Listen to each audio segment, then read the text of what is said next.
स्वागत है हमारा YouTube चैनल तांत्रिक महाराज में सभी लोगों का। तो साधकों और मित्रों, आज आपके सामने एक ऐसी अद्भुत शक्ति के बारे में हम बताने जा रहे हैं। अश्वत्थामा द्रोणाचार्य पुत्र, कलयुग में आज भी उनकी शक्ति जिंदा है।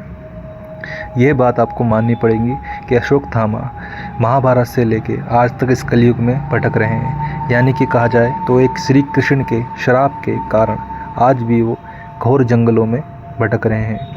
साधकों, सभी लोग हमसे जुड़ जाएं और हमारे YouTube चैनल को सब्सक्राइब करें। आज की जो सिद्धि है, जो शक्ति के बारे में हम आपको बता रहे हैं या अवगत कराएं, वो बहुत ही अलग है। ये वीडियो सारी वीडियो से बहुत ही दिलचस्प हो सकती है आपकी, जो आप इधर उधर देख रहे हो। सभी लोग ध्यान से बैठ जाएं और एकांत में ये फ़ोन पकड़ के बैठ जाएं और इस वीडियो को ध्यान से सुनें। आपको ज़्यादा परेशान ना करते हुए, लंबी वीडियो ना करते हुए, और जल्द ही आपको इस शक्ति के बारे में हम अवगत कराएंगे। द्रोणाचार्य पुत्र, जो हस्तिनापुर मेरठ के पास जिनका स्थान था और जहाँ पे वो आए थे, या कहा जाए तो जहाँ पे उन्होंने जन्म प्राप्ति की। तो साधकों, द्रोणाचार्य के बारे में ऐतिहासिक अगर हम पन्ने ठाएँ और अश्वत्थामा के बारे में पूछें, और द्रोणाचार्य ये पिता के पुत्र थे, इनका अश्वत्थामा अपने आप में नाम क्यों पड़ा? जब ये इस धरती पे विराजमान यानी पैदा इस धरती पे आए थे, जब इनका पैदा वे जन्म हुए थे, तो ये अश्वत्थामा मतलब हिल से गए थे, धरती एकदम हिल से गई थी। तो इसी कारण इनका नाम अश्वत्थामा पड़ा था, इनके पिता ने रखा था, या कहा जाए तो उस समय में इनका यही नाम रखा गया था। आपको हम पूरी जानकारी विस्तार में बताएंगे इस शक्ति के बारे में, जो आज के समय में इस कलयुग में विराजमान है, और इनमें अपूर्ण शक्ति है। जो कहा जाए तो इतनी अद्भुत शक्ति है अश्वत्थामा में कि कोई भी अगर साधक इनकी सिद्धि करता है या बाल ब्रह्मचर्य का पालन करता है और नियम रूप से इनको सिद्ध करने का प्रयास करता है, तो आज भी इनकी शक्तियों का उस इंसान को वरदान प्राप्त होता है। कलयुग में तो भले ही ये श्राप के कारण भटक रहे हों, लेकिन फिर भी इस कलयुग के हिसाब से इनके अंदर अत्यंत शक्ति है, बहुत ज़्यादा शक्तियाँ विराजमान इनके अंदर हैं। लेकिन ये अपने श्राप के कारण अपने लिए कुछ नहीं कर सकते। लेकिन अगर कोई साधक इन्हें प्रसन्न करता है या इनकी सिद्धि करता है और उनकी आराधना करता है, तो ये उसके जीवन को अपरंपार शक्तियों से भर देते हैं। यानी कहा जाए तो उसे वो शक्ति प्राप्त कराते हैं सतयुग की, जो उसने कलयुग में कभी देखी नहीं होगी।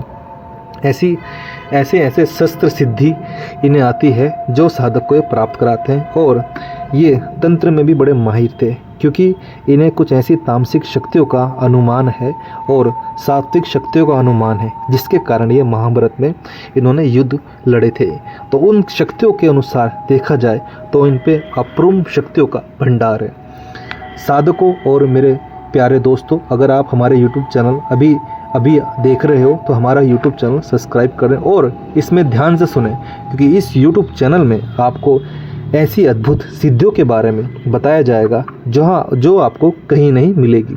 अगर आप हमारे YouTube चैनल में अभी नए आए हो तो हमारे YouTube से जुड़ जाएं, चैनल से जुड़ जाएं। हम आपको तांत्रिक महाराज आपको इस सिद्धि के बारे में बताएंगे। अश्वत्थामा को कैसे सिद्ध किया जाता है, या कलयुग में इनकी शक्ति आज कैसे जिंदा है। इनकी शक्ति आज इस कलयुग में अपरंपार मानी जाती है, और आज भी ये घोर जंगलों में तप करते हुए भटकते हुए कई लोगों को दिखे हैं। कहा जाता है तो बड़े बड़े शास्त्र के अनुसार और कई लोगों ने अश्वत्थामा को देखने का दावा किया, और ये सत्य है।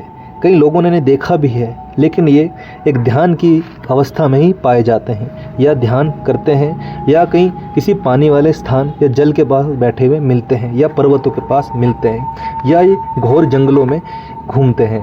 इंसान के आना ये आगे पसंद नहीं करते, क्योंकि इनका कद अपने आप में इतना लंबा है, और अगर ये दूर से भी दिखाई दें तो कोई भी इन्हें देख लेगा, इसलिए ये छुपके रहना पसंद करते हैं। अश्वत्थामा ये कलयुग के संचार के नियम के साथ चल रहे हैं। जैसे ही कलयुग की समाप्ति होगी, वैसे ही ये इस दुनिया से चले जाएंगे, यानी इस युग से चले जाएंगे, और इनके श्राप की मोक्ष की प्राप्ति हो जाएगी।